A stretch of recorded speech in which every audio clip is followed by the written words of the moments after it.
So let's get into the reading for you. In the top row, we have the Six of Cups, followed by the King of Cups.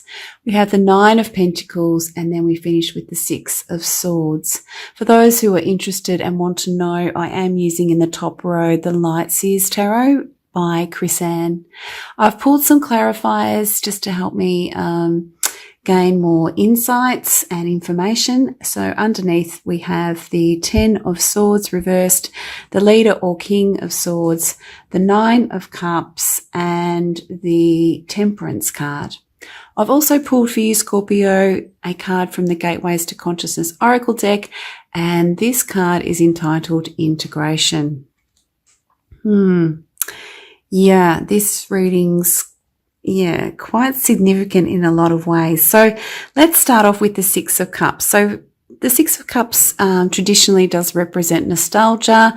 So for some of you, it may represent people from your past returning, or people that you have known or connected with, and that, you know, could be absolutely beautiful and positive.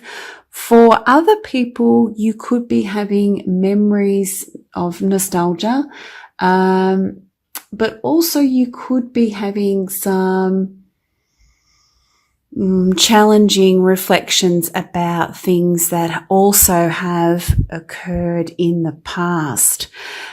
We do have a 10 here, the 10 of Swords reversed. So there's an opportunity here for you, Scorpio, to really release any difficult or traumatic memories, you know, for once and for all, because, or past mistakes, or however you want to word that, because it's no longer serving you to have them in your subconscious or bringing them forward into your conscious mind. It's time to process them, to make peace with them, to offer yourself a sense of self-compassion and, you know, to move forward. Yeah. That's the strongest message I did get for the Six of Cups. For others who do have people return,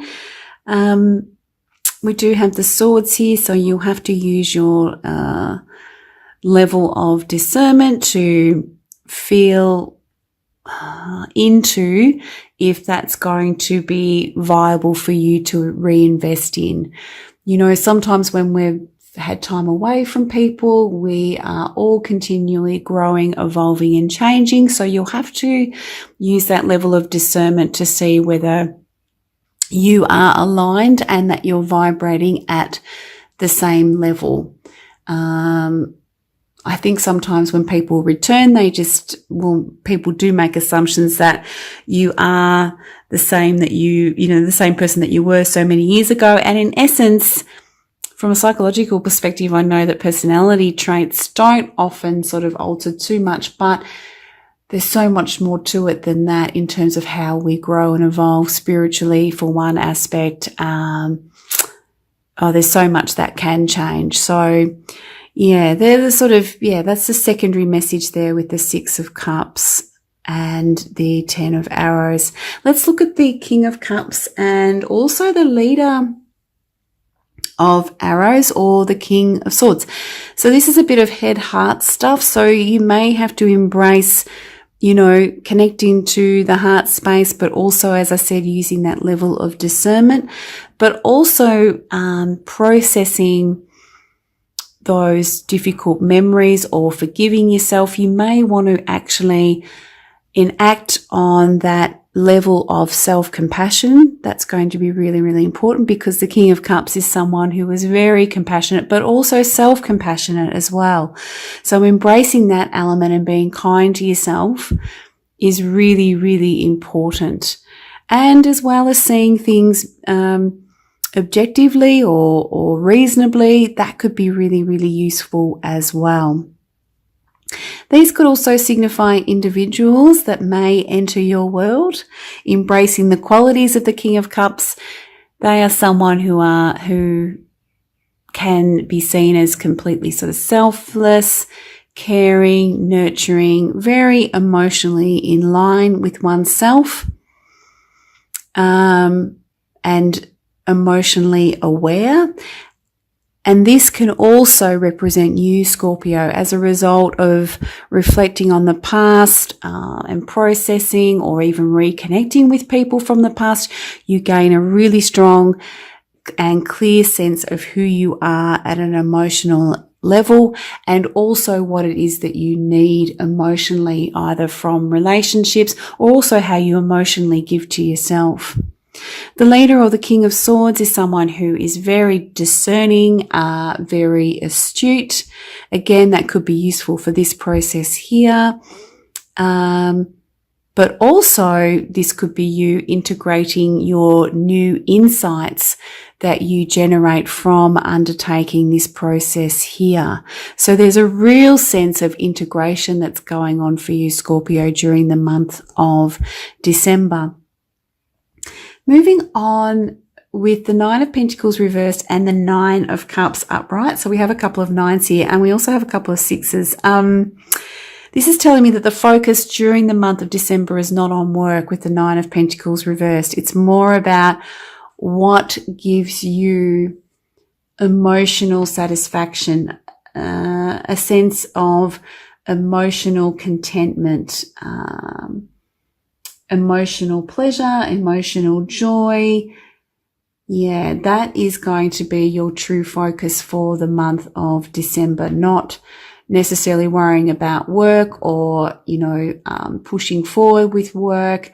This is more an internal process as a result of connecting with other people that can support you, or people from your past, or reflecting on the past. It's more an internal process rather than external, because we have the Six of Swords, and what I'm seeing here is this is a real transition. Yeah, it's a real transition. It's a spiral upward. It's a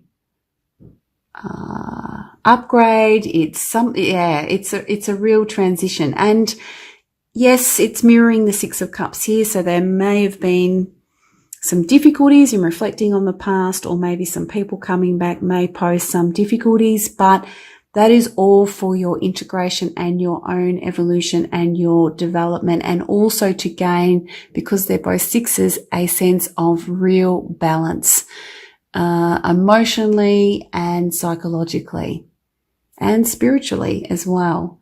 Because I say spiritually because you are with, and this is about balance, but this is also a message from the universe that you are being divinely guided with this process.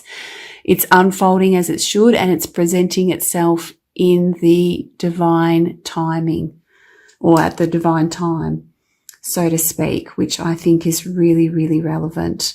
And again, we have the water. So this is all about, there's a lot of water energy. You are a water sign, Scorpio, and I just really feel that the month of December is really significant to process and work through any emotions or any memories that you are struggling with, or, as I said, practicing that level of discernment to work through people that may reappear and how they fit for you, or whether they emotionally give to you, you knew them. It's all about balance and being reciprocal.